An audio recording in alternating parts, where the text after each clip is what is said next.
Hemos escuchado en la primera lectura cómo Moisés reza por el pueblo. Es una constante en toda la historia del pueblo de Israel, del Éxodo, cómo el pueblo tantas veces se aleja de Dios y es Moisés quien pide por ellos.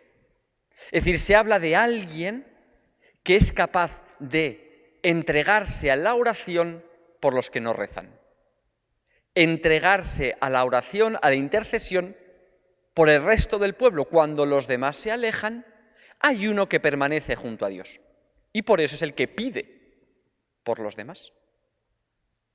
Evidentemente, esto habla ante todo de Cristo, que en la cruz rezó por nosotros. Pero también a nosotros nos habla de esos cristianos que a lo largo de la historia precisamente han sido capaces de, cuando quizás los demás se alejaban de Dios, permanecer en la oración.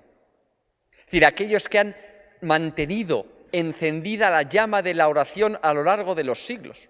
Es decir, aquellos que han recibido la vocación de rezar por los que no rezan.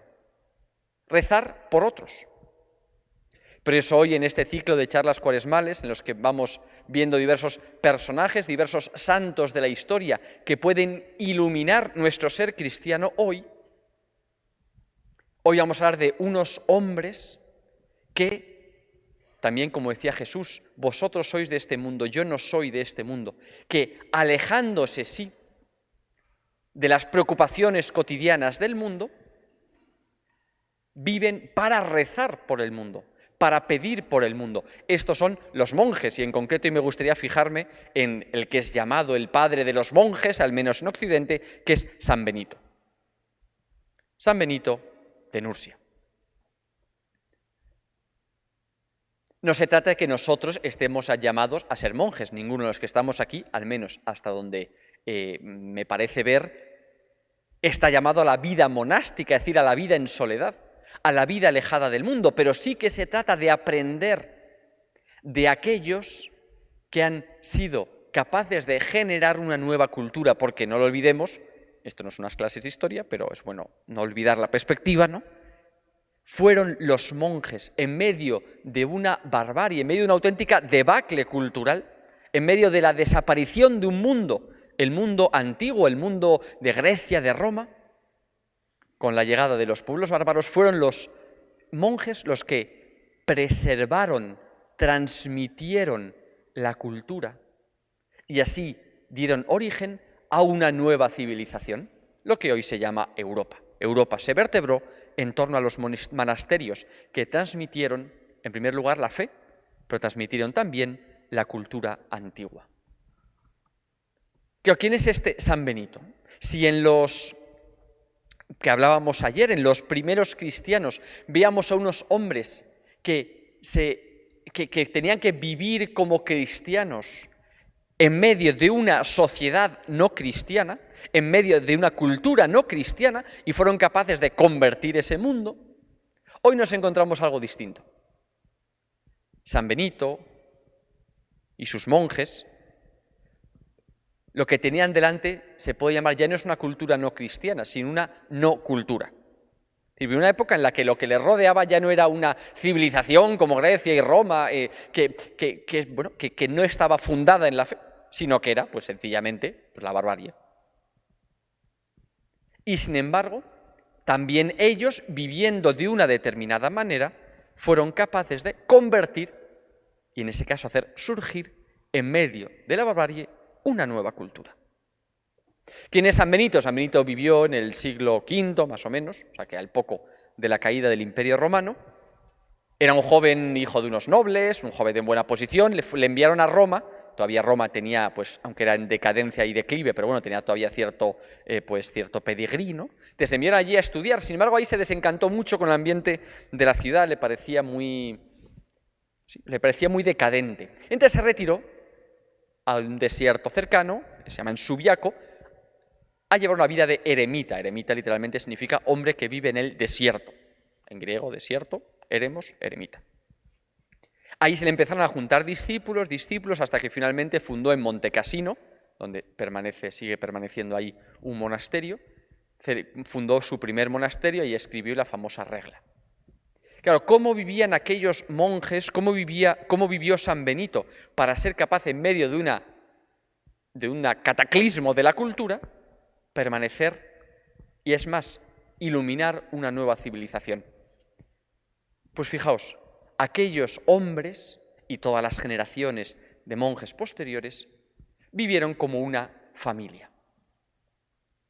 Y es bonito, podemos aprender de ellos. No vamos a aprender, evidentemente, a ser monjes, pero sí que podemos aprender de ellos que nuestras comunidades cristianas, véase la parroquia, véase pues, nuestra familia, véase pues, si alguien, pues, nuestro grupo, allí donde la fe se hace familia,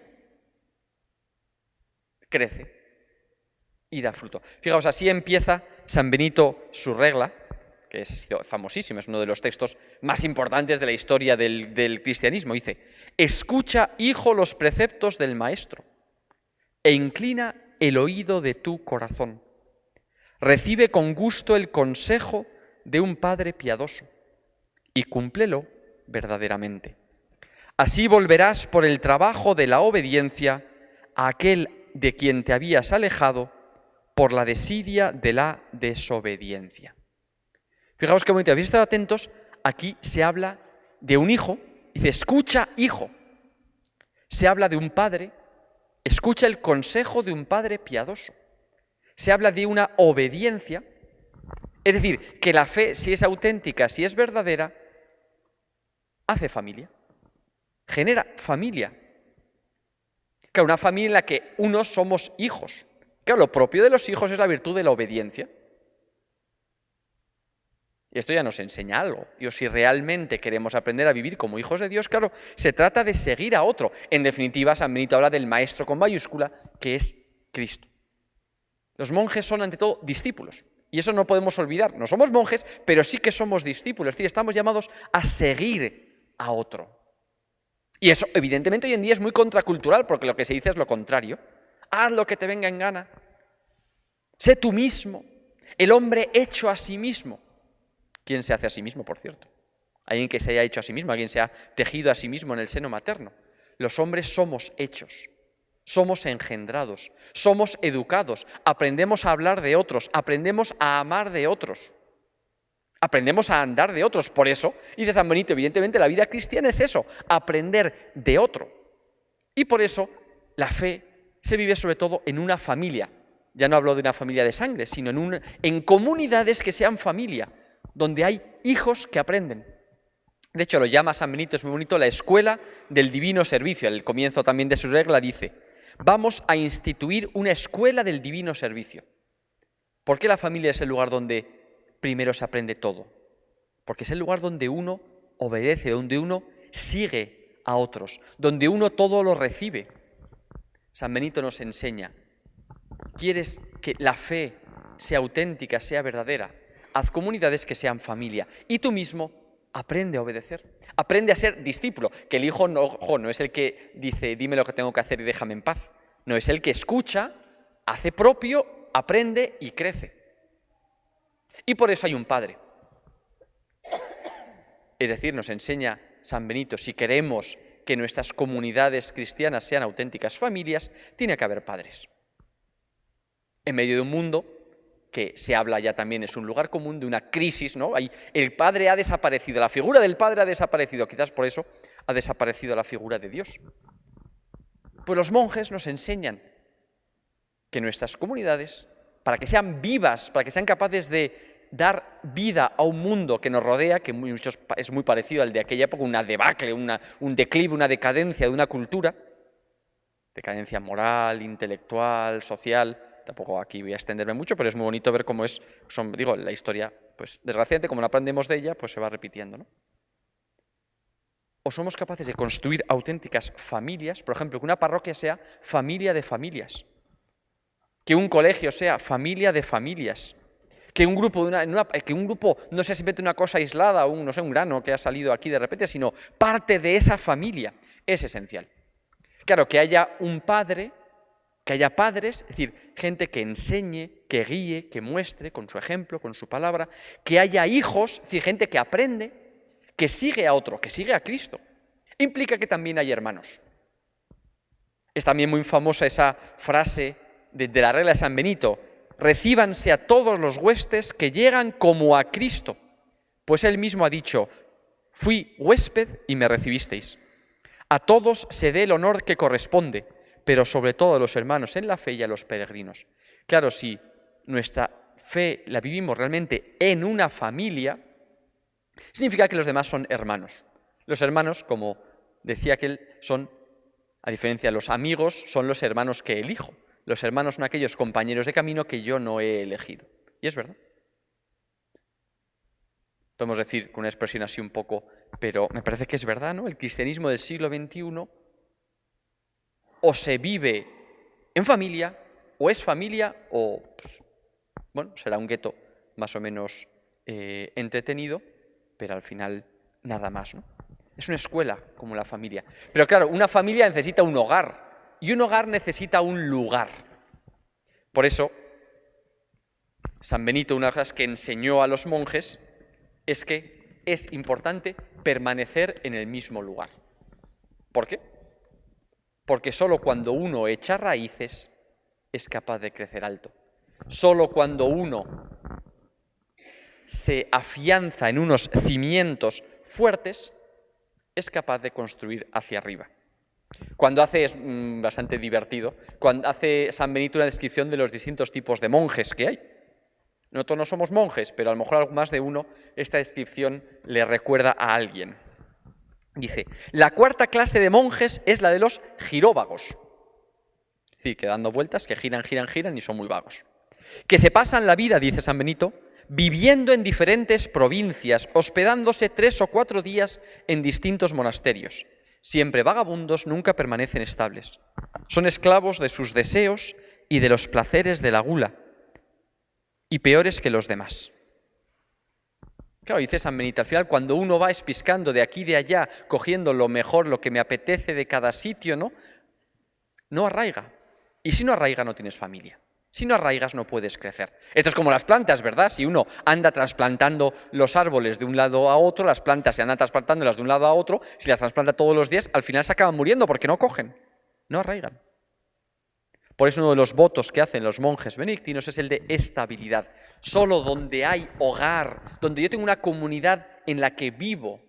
No voy aquí a hacer esto, voy aquí a hacer lo otro, como si esto fuera pues voy al Corte Inglés, pero otro día voy al Carrefour, al día siguiente voy al Mercadona, pero bueno, luego de repente la ahorra más, que está más cerca. No, solo donde tengo una auténtica familia, una comunidad, y eso implica un lugar. Evidentemente no significa hacer grupos pequeños, porque también que es un bonsái, tiesto pequeño, árbol pequeño. Por supuesto, no se trata ni de tener tiestos pequeños, hay grupitos cerrados, pero si uno anda trasplantando la planta de tiesto en tiesto, la planta se muere. Es necesaria esa estabilidad, una auténtica familia. ¿Cuánta gente va por ahí buscando de un lado a otro? Siempre, ¿no? Cada mes tiene que cambiar de coche, o de lugar, o de pareja, como se dice hoy en día, o de lo que sea. Es que eso no arraiga el corazón. Y por eso los monjes, no somos monjes, pero nos enseñan que tenemos un lugar, un hogar, una casa donde crecer en la fe, o estamos perdidos. Y evidentemente también se nos habla de cuidar, por lo tanto, las relaciones, ser familia, cuidar un espacio, que sea auténtico espacio de familia. Pero ojo, también cuidar un tiempo. La familia tiene tiempos. Tiempos de estar juntos, tiempos de comer, tiempos de hacer planes juntos, tiempos también, bueno, de cada uno ir a sus tareas. Los monjes también nos enseñan ese lema que es el lema de la orden benedictina: ora et labora, ¿no? Reza y trabaja. Hay tiempo para todo, pero en un orden. Por eso llegará a decir San Benito: nada se anteponga a la obra de Dios. Y para San Benito la obra de Dios es la liturgia, sobre todo el canto de la liturgia de las horas, el canto de los salmos. Claro, en una familia hay tiempos más importantes que otros. Hay momentos más importantes que otros. En una familia hay una historia. En una familia, por ejemplo, cuando nos reunimos, nos contamos historias. Y no fábulas, sino historias de nuestra familia. Y por eso también los monjes nos enseñan que somos capaces de descubrir que nuestro tiempo es tiempo de Dios. Y eso no es una cosa bonita, sino que todos los días tenemos tiempo para Dios. Todos los días encontramos tiempo para Dios. También tiempo para el trabajo manual. Decía San Benito también la regla, dice, la ociosidad es enemiga del alma.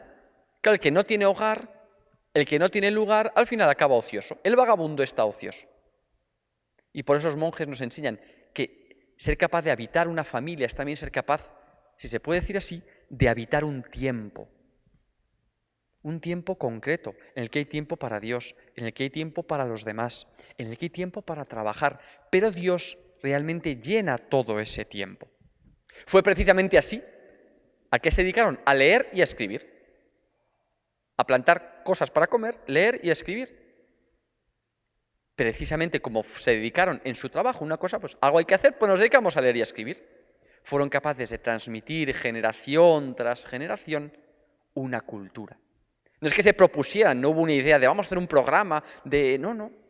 Sencillamente viviendo como familia, trabajando como familia, conservando el legado que uno ha recibido y transmitiéndole a las nuevas generaciones, fueron capaces, en medio de un mundo de barbarie, generar una nueva cultura, la cultura cristiana.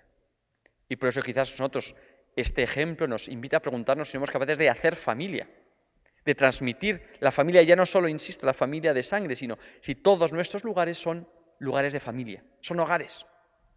De eso aprendemos de los monjes, porque solo cuando todo lo demás desaparece, todas las demás referencias desaparecen, la familia permanece. Y por eso los cristianos estamos llamados a ser como la familia del mundo, como Moisés, que rezaba por los demás.